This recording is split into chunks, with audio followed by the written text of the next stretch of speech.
When you play the Game of Thrones, you subscribe and like, or you die. There is no middle ground. Alright, hello YouTube, and welcome back to the Grease Goblins YouTube channel. In today's video, we're going to be talking about, is Euron a faceless man? Because within the story, we're actually given some evidence that makes sense as to why Euron would be a faceless man. And we're going to talk about it with an Arya chapter, and I'm going to give you the passage. So yeah, before we get into the video though, if you guys like to like, subscribe, and comment for more of this type of content, please do. It helps the channel reach other people that might like this content as well. And yeah. So we're going to start the video out. I'm going to read the passage that I am talking about. Is from Arya. It's like page, I think, 302 in A Storm of Swords. So guys, if you guys would like to check it out for yourself, it'll be there. And let's get into the passage. Beside the embers of their campfire, she saw Tom, Lem, and Greenbeard talking to a tiny little woman, a foot shorter than Arya and older than old Nan, all stooped and wrinkled and leaning on a gnarled black cane. Her white hair was so long it came almost to the ground. When the wind gusted, it blew about her head in a fine cloud. Her flesh was whiter, the color of milk, and it seemed to Arya that her eyes were red, though it was hard to tell from the bushes. The old gods stir, and I will not let me sleep, he heard the woman say. I dreamt I saw a shadow, with a burning heart, butchering a golden stag. I dreamt of a man without a face, waiting on a bridge that swayed and swung. On his shoulders perched a drowned crow, with seaweed hanging from his wings. I dreamt of a roaring river, and a woman that was a fish. Dead she drifted, with red tears on her cheeks. But when her eyes did open, oh, I woke from terror. All this I dreamt, and more. Alright, so there's a few clear things that we need to talk about within that passage. So, just to give this lady validation to what is happening in her dreams, Stannis basically is referenced in this with Melisandre and the kind of, burning heart stag thing. That is basically a clear reference to Stannis. We also see kind of the prophecy of Lady Stoneheart, and kind of her being resurrected and all that. So we see a little bit of a glimpse there.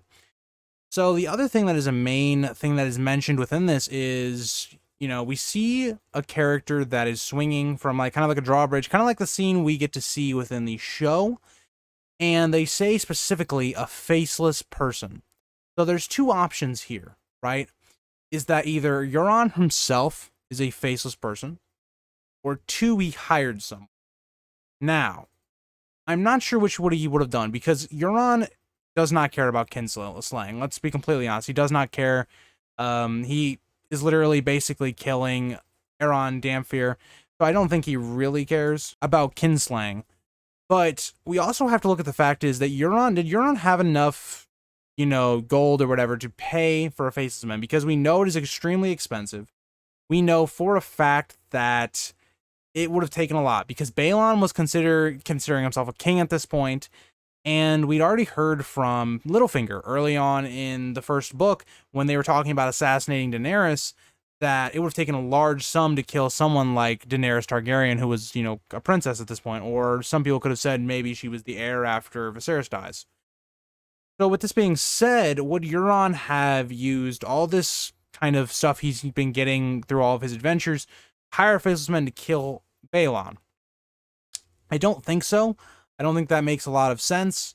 I think personally Euron would have done it. And I think what we're going to find out later on is that Euron did maybe have some sort of training with the faceless men, or maybe it didn't pan out, because Euron is connected to a lot of things. He's connected to the, Three-Eyed Raven, as well as he's kind of connected to the faceless men with this prophecy as well, because it's the only one that we don't have completely confirmed yet.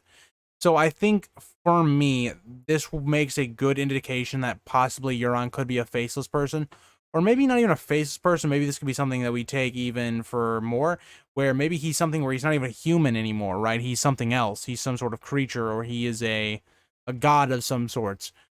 Or maybe he turns to the dead at some point, and that's kind of what they're referencing, maybe, that, Euron's fate is not going to be a good one, and it's going to be something where he is not even human anymore.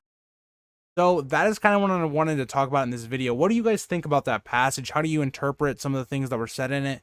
And yeah, I just really liked that passage, and it's something I wanted to bring into the channel, as I have been rereading the book, so it's something I wanted to talk about. And yeah, I will see you guys all in the next video, and yeah, bye guys. If you think this has a happy ending, you haven't been paying attention.